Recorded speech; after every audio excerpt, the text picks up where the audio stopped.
Welcome back to Upon Walton Farm, and I want to invite all of you to my latest challenge, which is going to be what I'm calling the Downton Abbey Cookbook Challenge.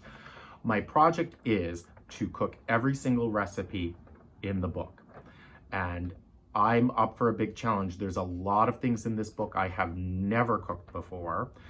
There are some very interesting British things, such as the very first dish, category, which is a dish that has fish for breakfast. And so it's going to prove quite a challenge. The author is Annie Gray, and she did a great job of taking these old historical recipes and modernizing them, especially in terms of modern measurements, modern cooking times, etc., and of the produce and product availability and so on. It's very well done and well researched. It's published by Weldonowen, San Francisco, 2019. And if you want to look it up, go to www.weldonowen.com. I also would like to just make a comment on the food photographer in this book, John Kernick. His work is extraordinarily, as we work through the book, you're going to see how beautiful this book is laid out and arranged. I received this book as a Christmas gift, I think it was around 2019 or 2020, I really don't quite remember. And I never cooked from it. I only really used it as a gorgeous coffee table book. So now I'm gonna open it up and I'm gonna start this challenge to cook every recipe in the book. Throughout the book, there's wonderful historical information about how people dined in the period of Downton Abbey, which is roughly from 1912 to about 1926. So it's just after the Edwardian period. And a lot of it, of course, took place during the Great First World War. And so there was still especially dinner was an extremely formal event. And so the book describes all of this in detail and also recipes that people ate. And it is arranged, with the day in mind. The photographs, again, are just beautiful. And the first recipe I am going to make is kedigre. And I hope I'm saying it right. It is fish for breakfast, actually. And it's Indian inspired because, of course, the British Empire was really at its height at the turn of the century, from the late 1800s and early 1900s. And so things from throughout the British Empire entered into the cooking in Great Britain.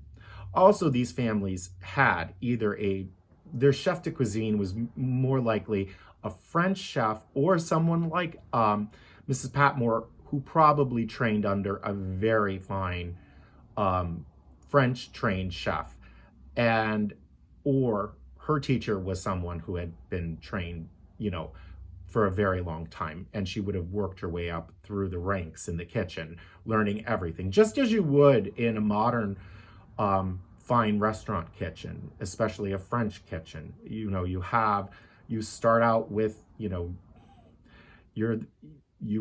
clean vegetables and work your way up until you go to soups, and then you go on to sauces and so on as you get more advanced. As I was saying, how the book covers the different meals of the day. It includes breakfast, and it describes breakfast in a dining room, and how breakfast eventually, by the end of the Edwardian period, became a very, big meal. In the Victorian era, it was just developing, and she talks about that in the writing. And then you have a section for lunch and supper. There's a section for afternoon tea and garden parties. And there's a lot of baking in this.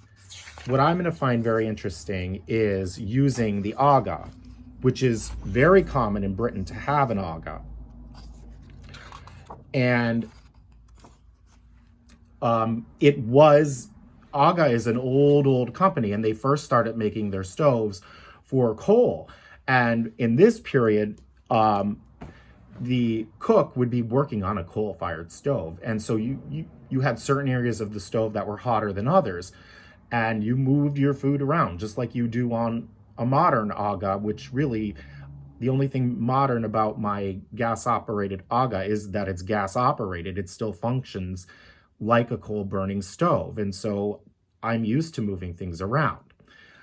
Throughout the series, my eyes always went to the food because I'm a foodie, and I always looked at one of the beautiful creations, whoever their chefs were for that series. They just made gorgeous, gorgeous food. And food was beautiful. And we do make beautiful food today, but things were very highly decorated. And if any of you viewed my Zakuski table for the Ukrainian countdown, molded salads were very popular, things in jelly and aspic, because you could decorate them and be very creative. So there's a section on festive food, which that's going to be very exciting.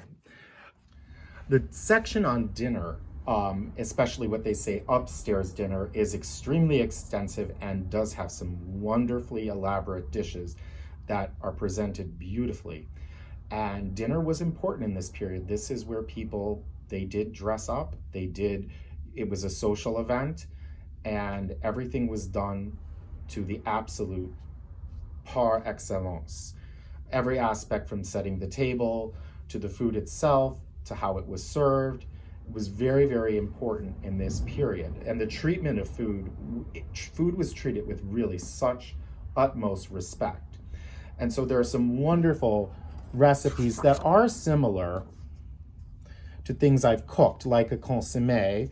I have not done this version, but I have made a consommé, and we're going to go through it, and we'll talk about how to clarify stock and all of that. And so we have wonderful soups, and here's something very similar to a dish I've made. It's called a filet mignon lili, and I've done what's similar to this is a tornado rossini. Here there are potatoes on top, which I did something very similar in one of my other episodes.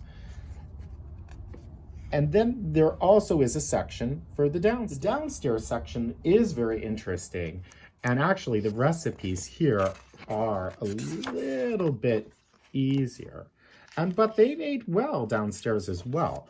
I've never made toad in a hole, so that'll be my first for that. Lamb stew with semolina. I have made a lamb stew, but I've never put it with semolina, so that'll be interesting. This is going to be quite a challenge for me, and my stand is moving. And treacle tart, I've never made that.